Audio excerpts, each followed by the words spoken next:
आप शमन करता ज्ञानी जन जो नहीं रमे अच्छी फल की कृपा जैसे होता तुमन तपोगी पर जो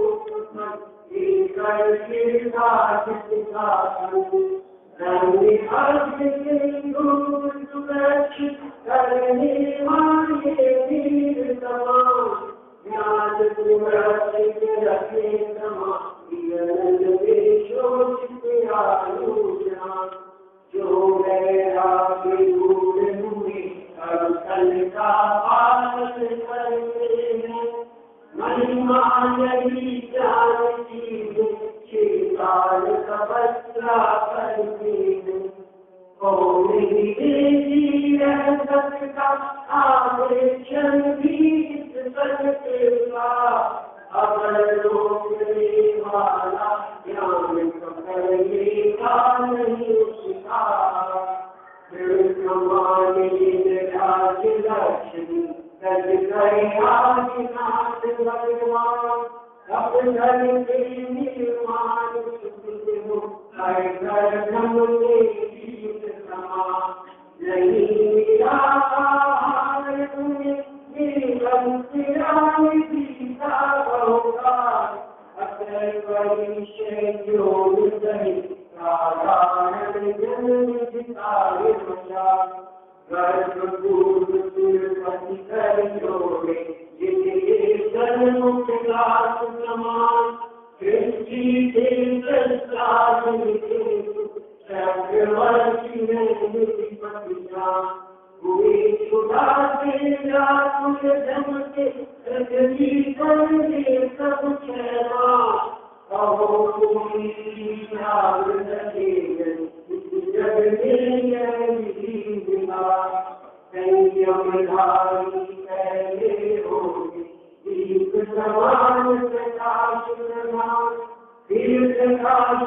विधि का विलास अलग है।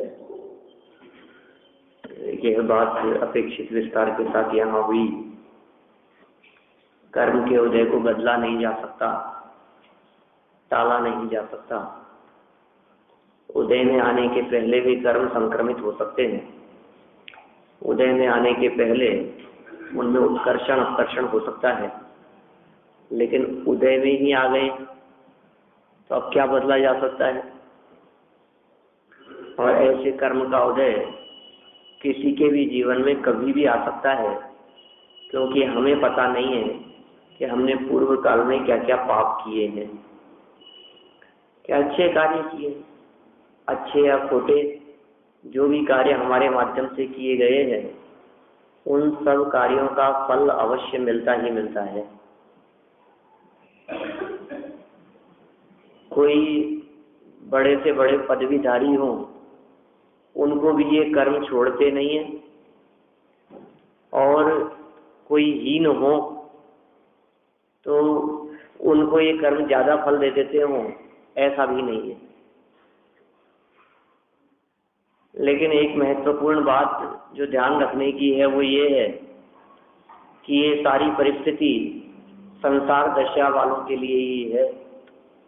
जिन्हें मोक्ष में जाना हो या जिनके अंदर में मुक्ति का पुरुषार्थ प्रवर्तमान होता हो, उन लोगों के लिए ये बात नहीं है। जिनका मुक्ति के लिए तूफानी वेग से कदम बढ़े हों, तो फिर ये कर्म कुछ अड़चन उत्पन्न करने वाले नहीं हैं।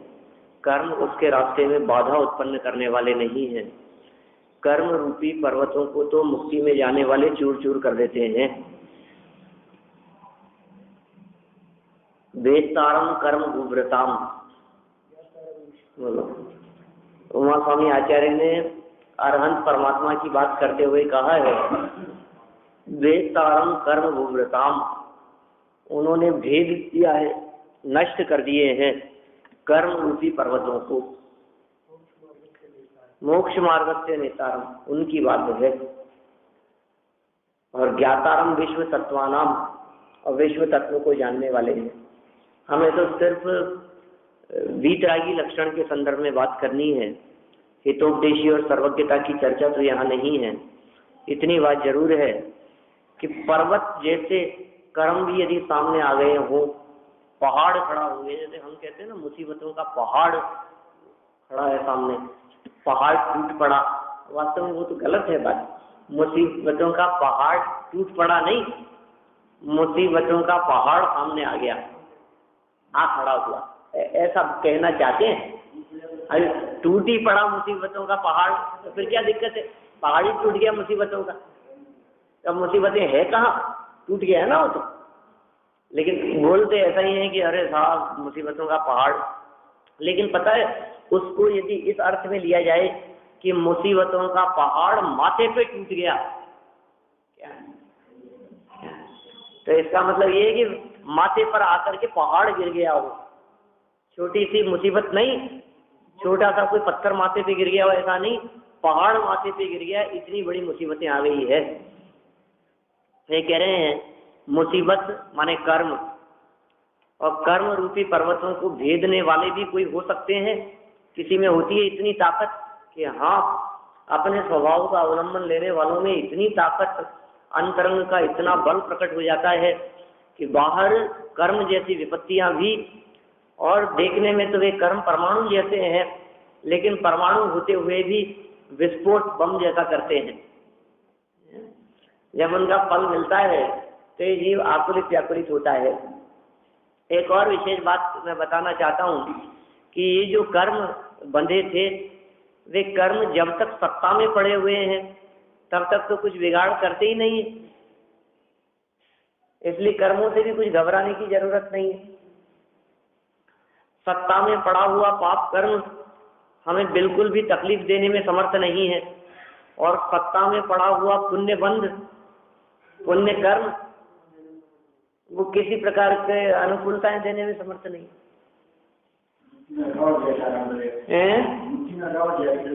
मुट्ठी में रखी हुई जहर की डली क्या काम करी? जब फल मिले कब? उदय आएगा तो फल मिलेगा उसका, तो उदय ही नहीं आया, कैसे फल की बात करें हम? तो एक बात तो ये हुई, सत्ता में पड़े हुए कर्म कष्ट देने में समर्थ नहीं है। दूसरी बात, उदय में आते हुए कर्म भी दुखी करने में समर्थ नहीं है।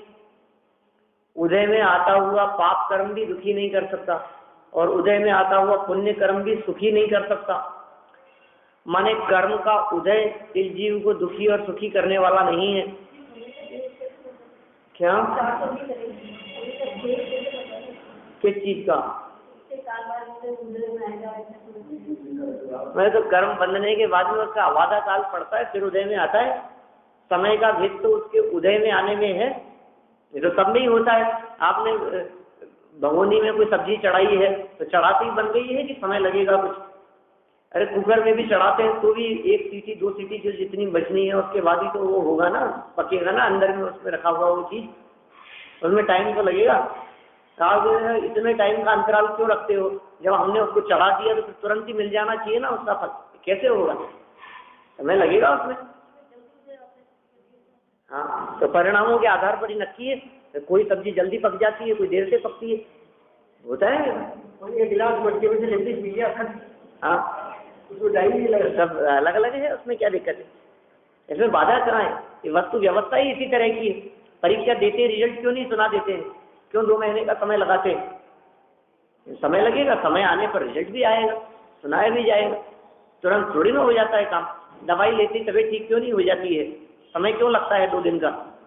अभी दवाई ली है तो 2 घंटे बाद असर करेगी, ये 2 घंटे का अंतराल क्यों कहते हो? डॉक्टर भी कहता है कि नहीं 2 घंटे अभी लो आप दवाई, शाम तक देखना। कि शाम तक क्यों? ऐसी दवाई दो ना कि अभी असर करे। नहीं 4 घंटे इसका वादा काल है, मतलब 4 घंटे तक ये दवाई किसी प्रकार का कुछ असर नहीं दिखाती, उसके बाद में इसका फर्क पड़ता है। और तो और जहर खाते भी तुरंत नहीं मरते, उसका भी आवादा काल है। माने जहर मुंह में से पेट में गया तो उसके बाद में कम से कम 10 मिनट तक वो बाधा उत्पन्न नहीं करेगा, घंटे 2 घंटे तक बाधा उत्पन्न नहीं करेगा। तब तक यदि उसका ट्रीटमेंट हो गया तो बचाया जा सकता है कि नहीं?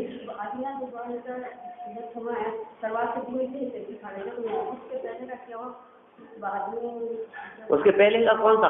बाद में किया हुआ बाद में आया? चले गए ना कब? हाँ उसके बाद जब आदि कुमार के जब उसी भाव से मोक्ष चलेगी। सर्वार्थ सिद्धि तो पिछले भाव की बात है, ऐसा नहीं। चलिए, अपनी तो यहाँ जो बात चल रही थी कर्म संबंधी बात चल रही है। कर्म सत्ता में पड़े हों चाहे कर्म उदय में आ रहे हों, कुल मिलाकर की बात ये है, जिन्हें संसार में रहना है उनको तो उन्होंने अपने कर्मों को अपना माई बाप मान लिया, अपनी जो बागडोर है वो कर्मों के हाथ में सौंप दी, या तुम जो करोगे तो ठीक है, वो हम क्या करें, भाग्य भरोसे। लेकिन जो पुरुषार्थी जीव हैं ये पुरुषार्थ करते हैं तो कर्म भी उनको रास्ता दे दिया करते हैं।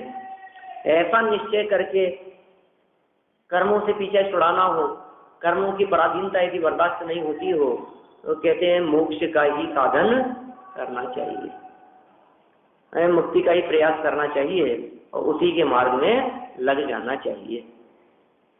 कल जो दौलत राम जी की पंक्तियां आपने पढ़ी थी, शिव मग लागो चाहिए, अब वो बात कह रहे हैं, मोक्ष के मार्ग में लग जाना चाहिए।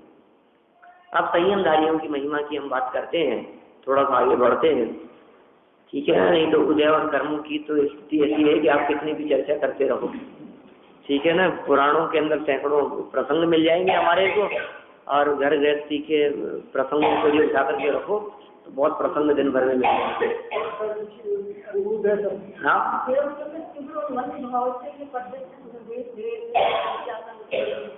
देखिए ये निर्भर करता है कर्म की स्थिति कितनी है और अनुभाग कितना है, और वो कषाय के अनुसार होता है।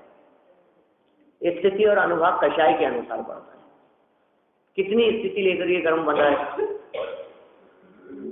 मान लीजिए जितनी लंबी स्थिति लेकर के बंधा तो उसको व्यवस्था भी उतनी करनी पड़ेगी, उतना ही टाइम लगेगा। जैसे मान लीजिए 4 महीने की लिए व्यवस्था करनी है, चातुर्मास की व्यवस्था करनी है राज के ठहरने की, तो फिर उनके लिए पांडाल बनाना, उनके लिए व्यवस्था करना, उसके लिए उतना ही कम से कम 15 दिन तो लगेंगे। और 2 दिन के लिए व्यवस्था करनी है तो कितने दिन का टाइम चाहिए आपको? 15 दिन पहले से। नहीं, 2 दिन के लिए व्यवस्था करनी है तो 6 घंटे पहले भी कहोगे तो व्यवस्था हो जाएगी। ऐसा होता है, जितनी स्थिति उसकी व्यवस्था के लिए उतना ही टाइम। तो समझिए आप 70 कोड़ा कोड़ी सागर की स्थिति तो उसकी व्यवस्था के लिए 7000 वर्ष का टाइम, आबादा काल। एक कोड़ा कोड़ी सागर की स्थिति तो उसके लिए 100 वर्ष का टाइम। उसके बाद तब तक सब सेट हो गया वो, फिर उसके बाद में उसका उदय आना शुरू हो जाएगा। जैसे समझो आप जितने लोगों की भोजन व्यवस्था उतने घंटे पहले उसकी तैयारी। कितने लोगों की व्यवस्था करनी है साहब? 2 लोगों का करना, अरे आप तो तुरंत ही आ जाएंगे तो भी बन जाएगा, कोई दिक्कत नहीं है। भोजन के समय आ जाएंगे तो भी चलेगा। कि नहीं साहब 15, अरे तो 15 पहले कहना चाहिए था ना आपको, कम से कम 2 घंटे पहले तो बोलते। ऐसे एकदम 15 लोग भोजन के समय, शाम का समय, रात जल्दी होती, कैसे बनेगा इतना जल्दी भोजन? तो जितना ज्यादा होता है, जितनी ज्यादा स्थिति होती है उसका आबादा काल भी उतना ज्यादा होता है, माने उतना लंबे समय बाद में वो फल देगा। और जितना कम है उसकी स्थिति उतना तुरंत वो फल भी दे देता है। जैसे मान लीजिए किसी कर्म की स्थिति मान लो अंतर मुहूर्त की है, 5 मिनट की किसी की वो है स्थिति, 2 घंटे की किसी कर्म की स्थिति बांधी तो फल कब देगा? उनका आबादा काल तो सेकंड के भीतर चालू हो जाएगा, समझ लो। फल देना शुरू और खत्म, ऐसा हो जाता है। कब शुरू हुआ कब तक चले, स्वतंत्र व्यवस्थाएं हैं कर्मों की। देखिए अब क्योंकि मोक्ष के साधन की बात कही है, तो मोक्ष का साधन तो भोग नहीं है, मोक्ष का साधन संयम है। मोक्ष का साधन क्या है? अब कह दिया था ना कि मोक्ष के मार्ग में आपको लग जाना चाहिए, तो क्या है मोक्ष के मार्ग में लग तो जाएं, लेकिन बताओ तो सही आप कैसे लगे? मोक्ष के मार्ग में लगने के लिए क्या करें? आपको ऐसा लगता है मोक्ष के मार्ग में लगना, तो ऐसा लगता है जैसे कहीं जाकर के लाइन में लग जाओ, ऐसा लगता है। इधर लग जाओ रास्ते में, आप भी कहाँ लगे ये तो बताओ हमारे को, कौन सी लाइन लगी हुई है, किसके पीछे लगना पड़ेगा? कि संयम अंगीकार करने का नाम है लाइन में लग जाना। उनकी महिमा गाते हैं। और संयम की भी जो व्याख्या की है वो दर्शन ज्ञान चारित्र पूर्वक की है। 111 नंबर का पेज है। इस प्रकार सम्यक दर्शनादि 3 आराधनाओं का वर्णन किया। क्या?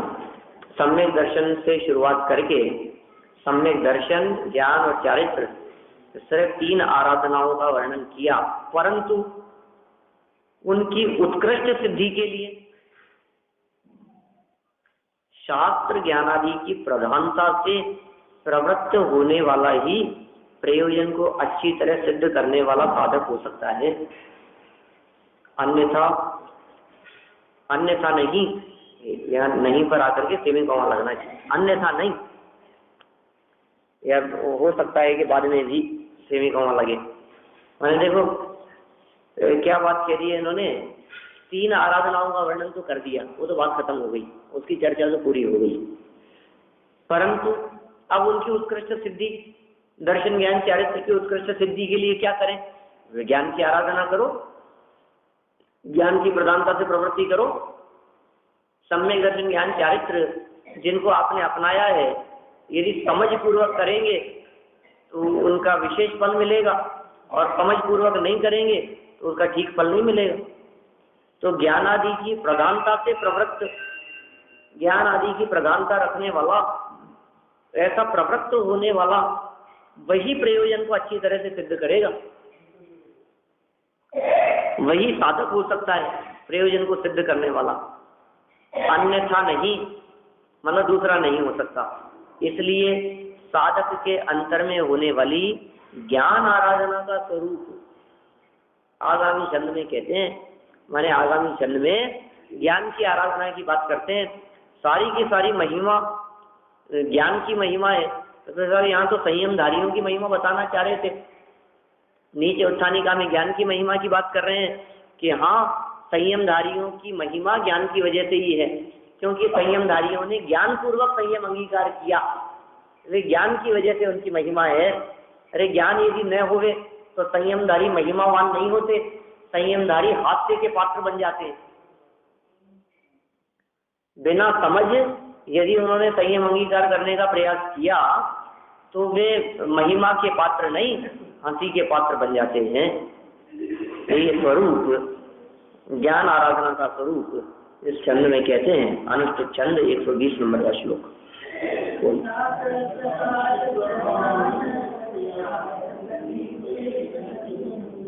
पश्चाताप प्रकाश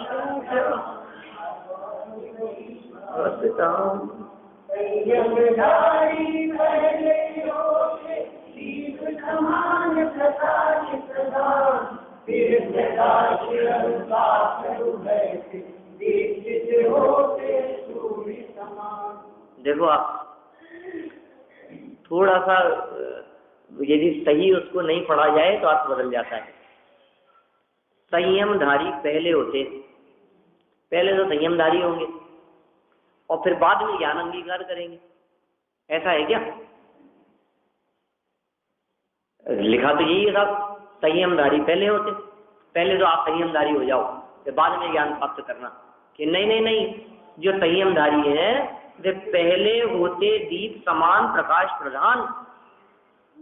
माने संयमधारी पहले प्रकाश प्रधान होते हैं, ऐसा यार थे। ये पहले होते किधर लगेगा? पहले होते दीप समान, पहले होते प्रकाश प्रधान। संयमधारी होने से पहले प्रकाश प्रधान होते हैं, दीपक के समान होते हैं, ज्ञान से युक्त होते हैं, और फिर प्रकाश और ताप उभय से दीप्तित होते सूर्य समान। देखो दीप समान कहा इन्होंने, वो तो ज्ञान की बात कही, और फिर ताप और उभय, प्रकाश और ताप, इन दोनों से युक्त सूर्य के समान कहा। माने ऐसा कह सकते हैं कि पहले तो ज्ञानवान थे अकेले, और फिर जब संयम अंगीकार कर लिया तो ज्ञान के साथ में वैराग्य रूपी ताप, ज्ञान का प्रकाश और वैराग्य रूपी ताप, तप रूपी ताप, ऐसा कह सकते हैं। ज्ञान तो प्रकाश का काम करता है और तप ताप का काम करता है। तो ज्ञान और तप इस तरह से प्रकाश और ताप से युक्त सूर्य के समान हो जाते हैं। जो पहले दीपक के समान थे वे आगे बढ़ते हुए सूर्य के समान हो जाते हैं। देखिए अर्थ नीचे, संयमी पुरुष, संयमी पुरुषों की बात कर रहे हैं। पहले तो प्रकाश की प्रधानता वाले दीपक के समान होते हैं करके वाक्य पूरा कर दो। यहाँ संयमी पुरुष पहले कैसे होते हैं और बाद में कैसे होते हैं। तो पहले कैसे हुए संयमी पुरुष, तो उन्होंने कहा दीपक के समान होते हैं, प्रकाश की प्रधानता वाले। ताप की प्रधानता नहीं है वहां दीपक में। कोई व्यक्ति ठंड के समय में सूर्य की रोशनी में तो बैठता है काय के लिए, ठंड से बचने के लिए, लेकिन सूर्य की रोशनी नहीं होवे तो ऐसा नहीं होता कि दीपक जला करके बैठ जाए तब भी ताप मिल जाए थोड़ा। दीपक का काम अकेला प्रकाश करना है और सूर्य का काम प्रकाश के साथ साथ ताप भी देना है। तो संयमी पुरुष पहले तो प्रकाश की प्रधानता वाले, प्रकाश की जहां प्रधानता है, मुख्यता है, ऐसे दीपक के समान, और बाद में ताप और प्रकाश दोनों से युक्त, ताप भी है और प्रकाश भी है, उनसे युक्त दैदीप्यमान सूर्य के समान होता है। देखिए भावार्थ पढ़ते हैं इसका। मोक्ष का साधक प्रथम अवस्था में दीपक के समान होता है, पहली अवस्था में। संयमधारी पहले होते, इससे अपना अर्थ निकल गया कि संयम से पहले की चर्चा है ये सब। मैंने फर्स्ट आपको दीपक के समान होना, फिर उसके बाद में संयम आदि के दृढ़ता और उसमें प्रबलता होकर के फिर सूर्य के समान हो जाएंगे धीरे धीरे बढ़ते हुए। मोक्ष का साधक प्रथम अवस्था में दीपक के समान होता है। जिस प्रकार दीपक तेल आदि सामग्री द्वारा घटपट आदि को प्रकाशित करता है, उसी प्रकार वह शास्त्र आदि द्वारा जीवादि पदार्थों को जानता है। शास्त्र के माध्यम से जान रहा है। अल्प यानी की बात है, अभी छद्मस अवस्था की बात है, और फिर केवल ज्ञान प्रकाश हो जाएगा, सूर्य के समान हो जाएगा। ये कह रहे हैं घट पट, घट माने घड़ा और पट माने कपड़ा, घट पट आदि। पट किसे कहते हैं? पट खुल गए ऐसे कहते हैं, पर्दा खुल गया। पट खुलने का मतलब कि पट बंद हो गए, किवाड़ भी कह देते हैं, लेकिन कपड़ा, पट शब्द का अर्थ कपड़ा होता है, घट पटादी। ये मोक्ष का साधक प्रथम अवस्था में दीपक के समान होता है। जिस प्रकार दीपक तेल आदि सामग्री द्वारा, तेल बत्ती जो भी उसकी सामग्री है उस द्वारा घटपट आदि को प्रकाशित करता है, उसी प्रकार वह कौन? मोक्ष का साधक शास्त्र आदि के द्वारा, शास्त्र आदि के माध्यम से जीवादि पदार्थों को जानता है। बाद में उसे सूर्य के समान होना चाहिए। जिस प्रकार सूर्य स्वभाव से ही बहुत से पदार्थों को प्रकाशित करने वाला और प्रताप युक्त होता है, उसी प्रकार उसे भी स्वभाव के बल से पदार्थों को विशेष जानने वाला और तपश्चरणादि का धारी होना चाहिए, ऐसा अनुक्रम जानना चाहिए। मैंने इन्होंने ये इस तरह का क्रम यहाँ बता दिया है कि पहले दीपक के समान घटपट आदि पदार्थों को जाने, बाहरी पदार्थों को जाने, कैसे? शास्त्र आदि के माध्यम से। कौन से पदार्थों को? कि जीवादि पदार्थों को। जीवादि प्रयोजन भूत तत्व, जीवादि जो प्रयोजन भूत पदार्थ हैं, जीव पुद्गल धर्म धर्म आकाश काल, ये 6 द्रव्य, और जीव जीव आश्रव बंध संवर निर्जरा मोक्ष, ये 7 तत्व, तो तत्व को और अर्थ को, इन तत्वार्थों को शास्त्र आदि के माध्यम से जाने अल्प ज्ञान अवस्था में, और फिर बाद में फिर धीरे धीरे उसको बढ़ते हुए सूर्य के समान हो जाए, प्रताप युक्त हो जावे, स्वभाव के बल से पदार्थों को विशेष जानने वाला और तपस्चरण आदि का धारी होना चाहिए। इस प्रकार यहाँ अनुक्रम की बात कही है। ज्ञानियों की दीपक से तुलना, आगे नया प्रकरण यहाँ शुरू करते हैं। ज्ञानियों की दीपक से तुलना करके बतलाई है। देखिए, ज्ञान आराधना का आराधक, ज्ञान आराधना का आराधक जीव क्या करता हुआ यह कार्य करता है, यह बात आगामी शब्द में कहते हैं। आखिर ये जो आराधक है, आराधना का आराधक जीव, ज्ञान की आराधना करने वाला करता क्या है, इसके कार्य कैसे होते हैं, प्रवृत्ति कैसी होती है, तो उस बात को यहाँ 121 नंबर के श्लोक में बतलाया है। अपन थोड़ा और आगे बढ़ते हैं।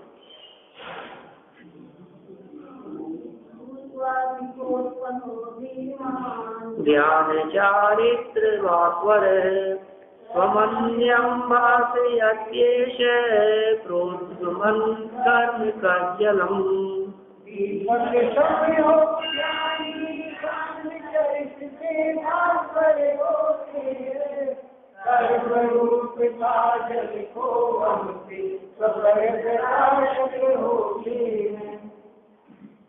दीपक सम हो ज्ञानी। ज्ञानी कैसे होते हैं, दीपक के समान होते हैं, और ज्ञान और चरित्र से भास्वर होते हैं, माने दैदीप्यमान। भास्वर शब्द का अर्थ फुटनोट में दिया है नीचे, क्या दिया है, दैदीप्यमान, माने ज्ञान से भी दैदीप्यमान और चरित्र से भी दैदीप्यमान। कर्म रूपी काजल को वमते हैं, वमन कर देते हैं, निकाल देते हैं, उगलते हैं, और स्वपर प्रकाशक होते हैं। ज्ञान की ऐसी महिमा है। जिस प्रकार दीपक का स्वभाव स्वपर प्रकाशक है, उसी प्रकार ज्ञान का स्वभाव भी स्वपर प्रकाशक है। जिस प्रकार एक दीपक को जलाने पर बाहरी पदार्थ तो प्रकाशित होते ही हैं, वो दीपक स्वयं अपने आप को भी प्रकाशित करता है। जगत के पदार्थों को देखने के लिए तो दीपक की जरूरत है, लेकिन दीपक को देखने के लिए किसी दूसरे दीपक की जरूरत नहीं है। ठीक है, दीपक के प्रकाश में बाहरी पदार्थ दिखाई दे रहे हैं, झलक रहे हैं उसकी रोशनी में। अब दीपक को देखने के लिए किसी और रोशनी की जरूरत है, तो दीपक स्वयं को भी दिखा रहा है और बाहरी पदार्थों को भी दिखा रहा है। ठीक इसी प्रकार अपने आत्म वस्तु में मौजूद जो ज्ञान है, वो ज्ञान भी दोनों को प्रकाशित करता है। माने ज्ञान से दूसरे जगत के पदार्थ भी प्रकाशित होते हैं और ज्ञान से ज्ञान भी प्रकाशित होता है। अब दो बातें हो गई, ज्ञान ज्ञान को जान रहा है, ये स्व प्रकाशकपना, और ज्ञान ज्ञान के माध्यम से दूसरे पदार्थों को जान रहा है, ये पर प्रकाशकपना। प्रकाशक मतलब उसको प्रकाशित करना, बताना, दिखाना। तो बाहरी पदार्थों को दिखाना ये पर प्रकाशक, अपने आप को ही दिखाना ये स्व प्रकाशक, और अपने को और पर को दोनों को एक साथ दिखाना ये स्व पर प्रकाशक। तो यहाँ ज्ञान की कौन सी विशेषता की ओर ध्यान आकर्षित कर रहे हैं कि वो स्व पर प्रकाशक है, अपने को भी और पर को भी दोनों को दिखाता है, ये स्व पर प्रकाशक। ठीक है, अब जो ज्ञानी होते हैं वे स्व और पर प्रकाशक पने के दौरान पर प्रकाशक पने को गौण करते हैं, और स्व प्रकाशक पना जब मुख्य होता है तो उनका ज्ञान जो दीपक के समान था वो बढ़ करके सूर्य के समान हो जाता है। माने एक साधे सब सदे और सब साधे सब जाए। एक ज्ञान स्वभाव का अवलंबन लेने से वे केवल ज्ञान तक पहुंच जाते हैं, उनका ज्ञान पूर्णता को प्राप्त हो जाता है। और यदि स्व प्रकाशक की ओर लक्ष्य न करके सिर्फ पर प्रकाशक की ओर ही लक्ष्य रहा, इसको भी जान लूं, इसको भी जान लूं, इसको भी जान लूं, तो फिर वो अटक करके रह जाता है, उलझ करके रह जाता है, विशेष ज्ञान प्राप्त से नहीं हो पाता है। ज्ञान के स्वपर प्रकाशक पने को दीपक के स्वपर प्रकाशक पने के आधार पर दीपक के स्वपर प्रकाशक पने का उदाहरण देकर यहाँ समझाया है। देखिए अर्थ पढ़ते हैं अपन इसका। यह ज्ञानवान जीव, किसकी चर्चा कर रहे हैं? जीव की चर्चा कर रहे हैं। जीव कौन है? तो जवाब मिलेगा हम सब, हम भी जीव हैं। तो जीव का विशेषण क्या लगाया है इन्होंने कि ज्ञानवान जीव, माने जीव ज्ञानवान ही होता है। इसलिए कोई ये बात न समझे हम में तो ज्ञान ही नहीं, हम तो अज्ञानी हैं, अरे इसको तो कुछ ज्ञान नहीं, हमारे में तो बिल्कुल ज्ञान नहीं। तो ये क्या कह रहे हैं? ज्ञानवान जीव, जीव जो है वो ज्ञानवान ही होता है। दीपक के समान होकर, दीपक की तरह, दीपक के समान ज्ञान और चारित्र से दैदीप्यमान होता हुआ, ज्ञान और चारित्र इन दोनों से दैदीप्यमान होता हुआ कर्म रूपी काजल को धोता, बाहर निकालता हुआ स्वपर को प्रकाशित करता है। देखो अब इसने जो कर्म रूपी काजल को धोना और दैदीप्यमान होना, दो बातें कही है ना, कि दीपक में ये दोनों प्रकार की विशेषताएं देखी जाती। एक दीपक की विशेषता तो प्रज्वलित करना, जलाना, प्रकाशित करना, प्रकाशित करने के अर्थ में लीजिए एक दीपक की विशेषता, और दूसरा उसके माध्यम से धुआं निकलती है कि काजल भी बन जाता है उससे जलते हुए। दीपक की लौ से बनाते हैं ना इस तरह से कुछ, हाँ, उसके ऊपर कुछ डिब्बी कुछ रख करके और उसमें से क्या होगा, काजल भी बन। तो काजल क्या हो रहा है? काजल का वमन कर रहा है। काजल को निकल, वो उसमें से निकल रहा है, ऐसे बनाते थे, हमें भी ध्यान में कुछ ऐसे बचपन की बातें। माने वो दो काम हुए इसमें, एक प्रकाशित करने का काम हुआ और दूसरा काजल के वमन करने का काम हुआ। तो ऐसे ही ज्ञान का काम प्रकाशित करने का है और चारित्र का काम अंदर में बैठे हुए कर्म कालिमा को धो देने का है। ये स्व और पर दोनों की बात कर रहे हैं, स्व पर प्रकाशक पने की बात कर रहे हैं। यह ज्ञानवान जीव दीपक के समान होकर ज्ञान और चारित्र से दैदीप्यमान होता हुआ, ज्ञान और चारित्र से मतलब उज्ज्वलित, प्रज्वलित, दैदीप्यमान, प्रकाशित होता हुआ कर्म रूपी काजल को धोता है, धोता हुआ। कर्म रूपी काजल को धोने का मतलब बाहर निकालता हुआ दीपक के समान स्वपर को प्रकाशित करता है। देखिए आप, यही बात भावार्थ में भी यही लिखा है और कोई विशेष बात नहीं है। जितनी बात इसमें अपन ने पढ़ी है उतनी ही बात कहना चाहते हैं, को भी पूरा कर देते हैं अपन भावार्थ को। ज्ञान आराधना का आराधक जीव, सब जीवों की बात नहीं है, सभी जीव ज्ञान से युक्त हैं, लेकिन ज्ञान से युक्त होने पर भी ज्ञान की आराधना करने वाले विशेष होते हैं। सबके पल्ले लाल, लाल बिना कोई नहीं, वन गाय वह कंगाल की गांठ खोल देखी नहीं। अपनी गांठ में रत्न है, माणिक जैसे लाल रत्न, रत्नों के राजा, रत्नों का राजा है ना माणिक, रूबी वो रत्नों का राजा है, हीरा नहीं, रत्नों का राजा। तो जो है ना वो पल्ले में बंधा हुआ है, रत्न नहीं, विशेष रत्न, बहुमूल्य रत्न, रत्नों में भी जो श्रेष्ठ है, ऐसे रत्न अपने पल्ले में बंधे हुए हैं और फिर भी कंगाल होकर के भटक रहे हैं इधर से उधर। काय भय कंगाल,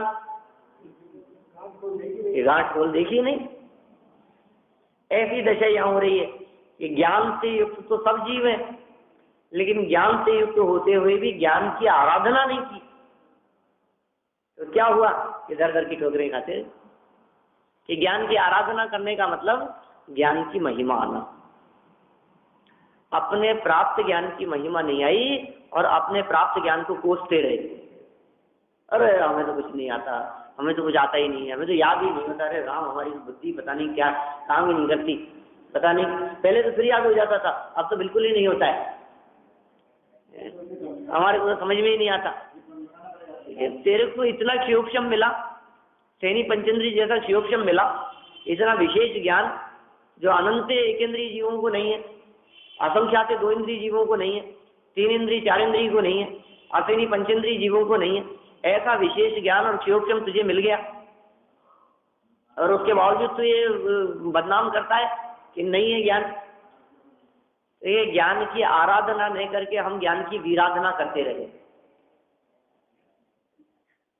ज्ञान की विराधना का फल ज्ञान के क्षयोक्षम की अल्पता और अक्षर के अनंत में भाग ज्ञान की प्राप्ति, ये ज्ञान की विराधना। और ज्ञान की आराधना का फल केवल ज्ञान की प्राप्ति।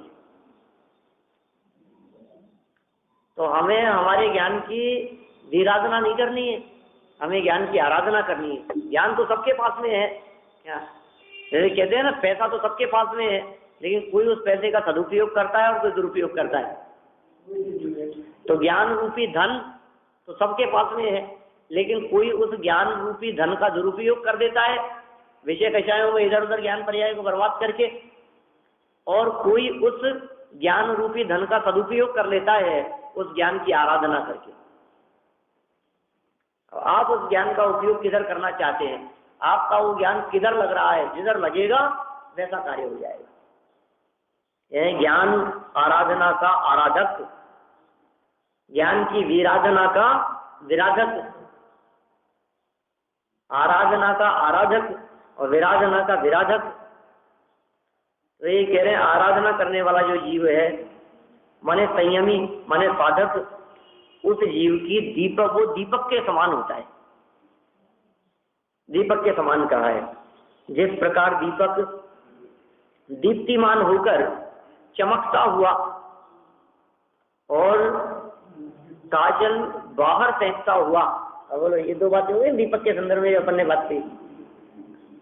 दीपक के समान चमकता हुआ, एक तो वो चमक रहा है, और दूसरा काजल बाहर फेंकता हुआ, और दीपक काजल भी बाहर फेंक रहा है। अब ये बातें तो, अब यदि सोचिए आप, ये बातें आज के समय में किसी को बताएं तो वो कहेंगे ही क्या, ऐसे किसी कौन सा काजल, कैसा दीपक काजल फेंकता है, वो कौन सा दीपक और कौन सा काजल फेंकता है। दीपक देखा, काजल देखा, तो दीपक ही नहीं देखे, दिवाली के दिन देख लेते, मैंने दीपक ही नहीं देखे ये। लेकिन ये तो उस जमाने की बात है, आजकल तो काजल की और भी पद्धतियां होती होगी बनाने की, बनता होगा जिस किसी भी प्रकार से रेडीमेड आते हैं, सब बाजार में मिलते हैं, सब साधन सुविधाएं इतनी है। 250 वर्ष, 250 वर्ष पहले की पंक्तियां हैं। उस समय में लाइट नहीं थी, आजकल तो दीपक देखना ही दुर्लभ है। कोई कहीं किसी मंदिर में दीपक जलते हो, दीपक से आरती होती हो, है ना, और फिर उसमें कोई व्यक्ति वहां जाते हो तो पहचान पाए, जो पब्लिक मंदिर ही नहीं जाती है, दीपक, तो कहीं पता नहीं कौन से लड़के की बात कर रहे हैं क्या। हमारे दीपक तो किसी का नाम समझते हैं, दीपक नाम का कोई पदार्थ भी होता है, ये बात कहाँ बच्चों को समझ में आती है। ये कह रहे हैं उस जमाने की भाषा है और उसी जमाने के उदाहरण हैं। जिस प्रकार दीपक दीप्तिमान होकर चमकता हुआ और काजल बाहर फेंकता हुआ स्वयं को और घटपट आदि पर पदार्थों को प्रकाशित करता है, माने दिखाता है। वो दीपक अपने आप को भी दिखाता है और दूसरे पदार्थों को भी दिखाता, प्रकाशित करता है। उसी प्रकार ज्ञानी ज्ञान से सहित, ज्ञानी चारित्र से सहित, ज्ञानी ज्ञान और चारित्र से सहित दैदिप्यमान होता है। माने ज्ञानी की जो चमक है, ज्ञानी की जो महिमा है, वो अकेले ज्ञान से भी नहीं है और अकेले चारित्र से भी नहीं, ज्ञान और चारित्र। पूर्वक क्या है? नर भव अनुपम कनक घर पर मणिमयी कलशात है। तप और त्याग की चर्चा में कही है ऐसी बातें कि मनुष्य भव रूपी जन्म में जो व्यक्ति संयम अंगीकार करते हैं, जो व्यक्ति तप अंगीकार करते हैं, जो व्यक्ति त्याग किया करते हैं, वे कैसे होते हैं कि वे तपस्चरण करने वाले जीव मानो मनुष्य रूपी स्वर्ण के महल के ऊपर, ये स्वर्ण महल तो हमें मिल ही गया था, और तप अंगीकार करके मानो रत्नों का कलश माथे पे चढ़ा दिया हो, ऐसा काम किया। ज्ञान साथ में होना चाहिए, ज्ञान वैराग्य।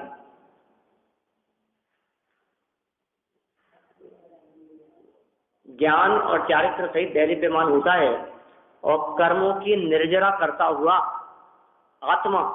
अब देखो, उससे दैदीप्यमान हुआ, और जिस तरह से दीपक ने काजल फेंका था उस तरह से ये ज्ञानी जीव क्या निकालता है, कर्मों का वमन करता है, कर्मों को निकाल फेंकता है। धीरे धीरे कर्म अंदर से उसके पेट में से निकलते चले जा रहे। तो कर्मों की निर्जरा करता हुआ आत्मा और शरीर आदि को यथावत जानता है। आत्मा को जानना ये स्वप्रकाशकपना, शरीर आदि को जानना ये परप्रकाशकपना, और आत्मा और शरीर आदि दोनों को यथावत जानना ये ज्ञान का स्वपर प्रकाशकपना। यही क्रम है और यही विधि है। इस प्रकार ज्ञानियों की दीपक से तुलना करके यहाँ चर्चा की है, और आराधना की बात भी कही, और शिक्षा भी हमारे को यहाँ दी गई कि हम ज्ञान से युक्त तो हैं और हमें ज्ञान की आराधना करना भी चाहिए। इस तरह अपने यहाँ 121 नंबर श्लोक तक की बात कही है। फिर शुभ अशुभ छोड़ने का क्रम बहुत महत्वपूर्ण बात है। छोड़ने का श्रद्धान तो दोनों का रखना, लेकिन छोड़ने का जो क्रम है उसमें सावधानी रखना, ये बात आगामी छंद में कहने वाले हैं। हम कल इस चर्चा को और आगे बढ़ा।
प्रभु